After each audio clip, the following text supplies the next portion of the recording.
Okay, today I'm going to tell you how to make an assistant in the OpenAI Playground. So first of all, you're going to need an OpenAI account, and you're going to need to set up your credit card and preload some API money in there. $1 should be way more than sufficient for this. After that's done, go to platform.openai.com. On the top navbar, click Dashboard, and then there's a bunch of icons on the left side. The third one from the bottom is going to be the storage icon. If you hover over it, it will say storage. And now we're going to set up a vector store. So after you click on storage, toggle from files to vector store. All a vector store is we're going to upload files, and then it's going to automatically convert them into vectors for us. And that way the AI can perform a vector search over your documents. It just makes it faster and more accurate. But you'd have no need to understand it beyond that level. Now you're going to want to click Create Vector Store, upload whatever documents you want to attach to this particular chatbot. In this case, I've chosen a random Wikipedia article.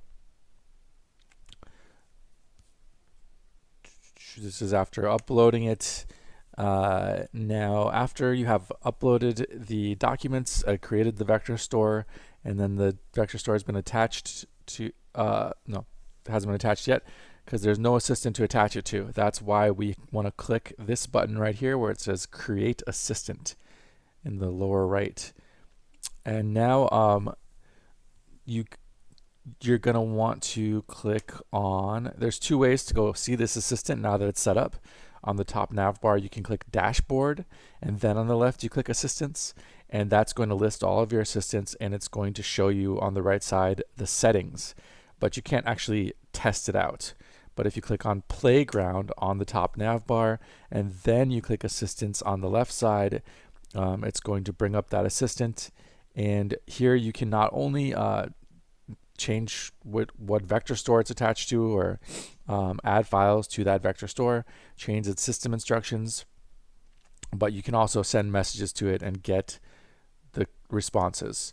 So just purely for the example, I uploaded that Wikipedia article. It was about a Mexican wrestler, a luchador, I think is what they're called.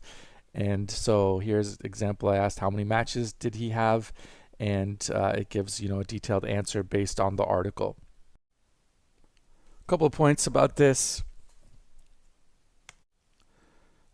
Because it searches over all of the documents every time, it can actually rack up a lot of tokens, which is how it determines how much each usage costs. But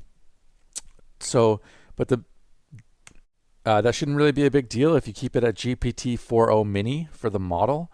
If you use the newest, latest models, that can get quite expensive. So my recommendation is keep it at GPT-4o mini unless you really have a use case where it needs to be accurate and it's worth it to you to pay the money.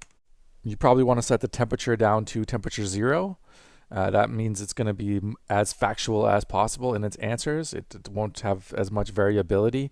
And then for the system instructions, usually when you're setting up an assistant, you want to add only answer from the documents provided. If the answer is not in the documents, then decline to answer, politely decline to answer. However, there is that little magical generate button over the system instructions now. So you can probably get even better system instructions just by taking what I just said and seeing what it turns that into for you. If you like what you've created on there and you want to embed it in your website, feel free to contact me. You can go to aiupgrade.site and talk to the chatbot on there. I get any messages sent to it. I'll drop it your contact info, and I would love to help you do that.